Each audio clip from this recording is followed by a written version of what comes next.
Hi, welcome to another video for FDNY21, and today we're looking at the Sinclair C5, which is the first vehicle that I've got which isn't a Panda.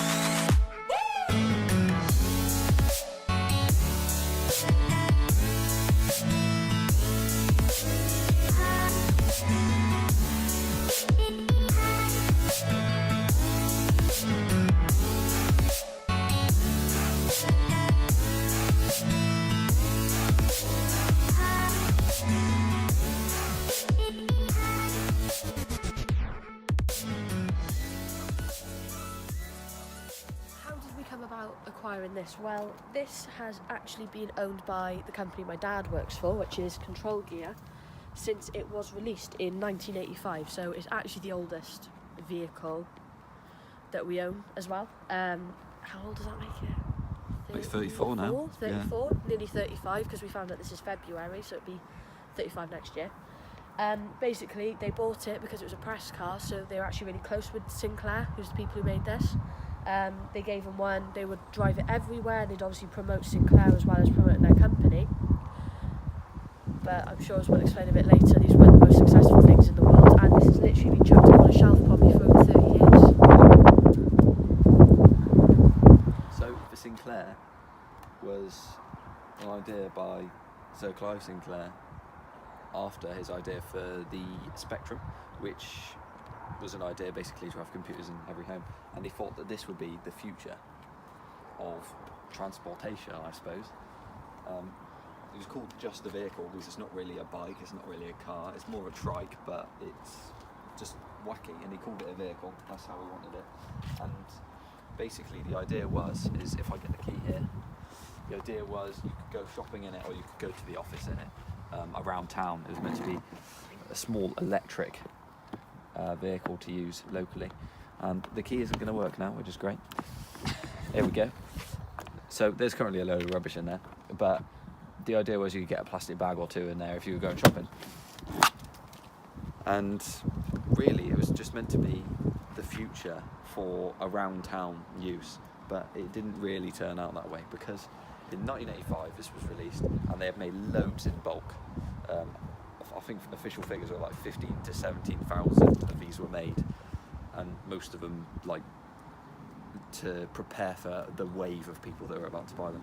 But it didn't really turn out that way, and Sinclair sold, I think even impressively, sold 5,000 of these to start with, and within like half a year to a year they had gone into liquidation already. So the Sinclair didn't do very well because people mostly, I suppose, didn't think it was very safe. So if I'm sat here, pedalling down the road or with my motor on at 15 miles an hour in about 15 miles an hour, and imagine the traffic behind me. There's probably a very long queue of people thinking, get out of the way. And there's probably a lot of people that's going to dangerously overtake me. And you think something big like a lorry or something probably isn't going to see me. So some Sinclairs came with sort of like an optional extra where they had like this mask that came up so that you could see them better. I might have to do something like that if I'm actually going to use it, because I think roads today are going to be even worse than in 1985. That's one of the main reasons. One of the other reasons is probably because of this really odd position, just weird positioning for everything. You're just in a really low down position with your hands underneath your legs. But it's almost funny. It's just quite a funny vehicle. And it's almost amazing that this was meant to be the future of transportation. But yeah, it was basically considered too unsafe, and it was quite expensive. It was about £400 when it was new, which I imagine was quite a lot back in 1985. And so it just was doomed from the start almost. And that was it really. So this in effect is going to be our second project. So because this has been sat on a shelf doing not a lot for over 30 years, it's not in the best nick. So I think you've probably noticed from a few of the shots it isn't actually a wheel tyre on that side. Yeah. Inner tube's gone on it. Obviously they're quite old tyres, they're not too bad, the tubes go on them quite badly. Yeah.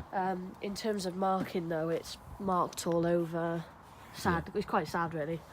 just because obviously it's been shoved on a shelf, and I know in my dad's work they would have stored stuff and it would have just been sat there. It was my dad who actually said to the company, look, maybe we should pull it out, which I think is quite nice of him because he's not that into cars. Yeah. He drives an i30, so... but yeah, there's meant to be stickers here.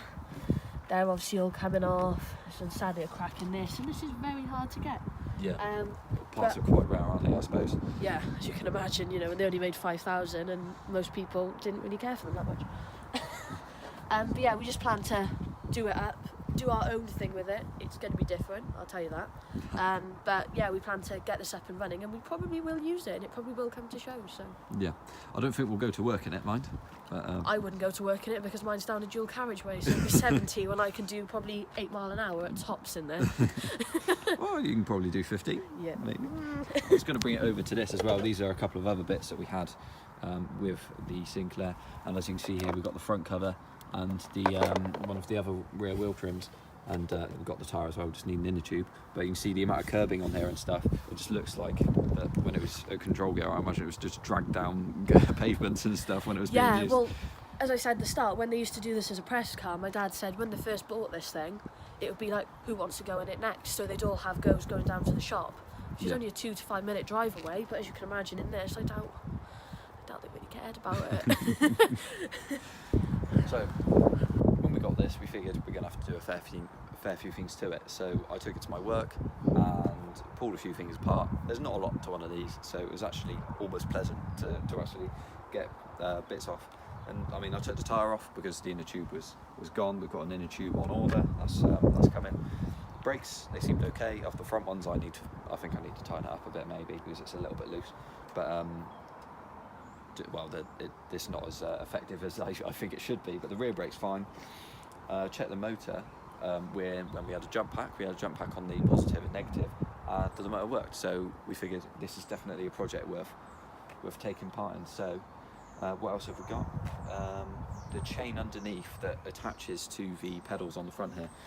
The chain runs in under this tunnel and goes onto a sprocket on the rear axle, and it had rusted up where it had been left outside for a year after it had been in the office, and it's sort of had a spot in it where it wouldn't move at all.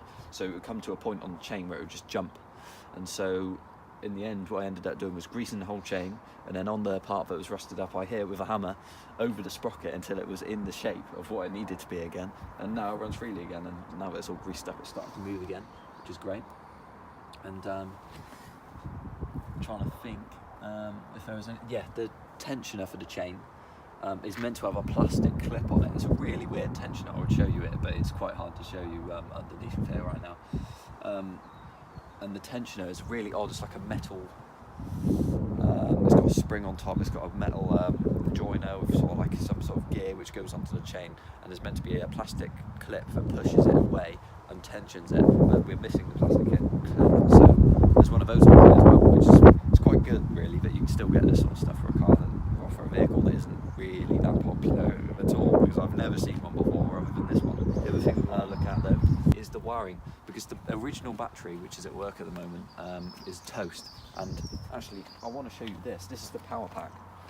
This would go on top of the battery, and you've got the positive and the negative connects to these terminals, and then this is the ignition switch. It would clip onto it this way like that, and then you would put your key in and you turn it to drive, and it would put the two positives together, and then it would work, because you see you've got two positive wires here, it would work. But because we haven't got the original battery, we can't use that. But I still wanted to use the original switch with the original key, like that, because I wanted to use this again. So what we've got is a Fiat 500X battery, so it's about 2-3 times the size of a Sinclair battery, so we should have a lot more range. And that is wired, both positives, should be dropping that, both positives are on the positive terminal of the battery, the negative from that is on the negative of the battery. There's a negative and a positive wire from the battery going to a relay. The relay has 2 other wires coming off, which are down here, and then these will be wired to the switch, both to the positives, because that's just where we want the switch, because when the switch goes, it puts the two positives together. So it'll put these two together, connect the relay up and connect the battery up, and then you'll have power. So unfortunately, this has given up the ghost, so I'm going to play with that and see if I can get that working again. But we can show you on the dash here, if I put these two wires together, we do have, I hope you can see in the light there, that's the battery level there, and that is the, I believe, the motor. And you can actually see the light down here is on, but I have it disconnected at the moment. I think I've just turned it off. You just stopped. Okay. I think I've just knocked it out, but that's fine. We're going to play with everything and get it all working, and well, it's just a project to undertake, and it'll be great fun.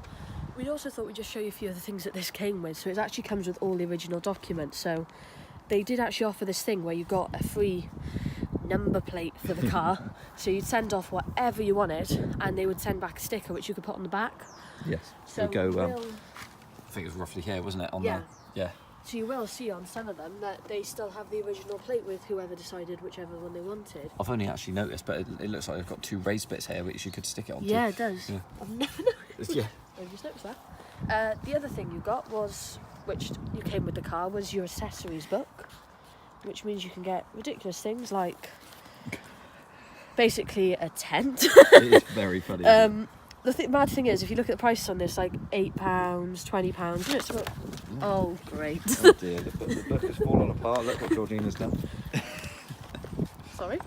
So it came to like 50 quid to obviously just drive it. If you really wanted to drive this bloody thing in the weather, then you could. But Yeah. they're actually nearly £300 to £400 now. Yes. To buy those parts, which is mad.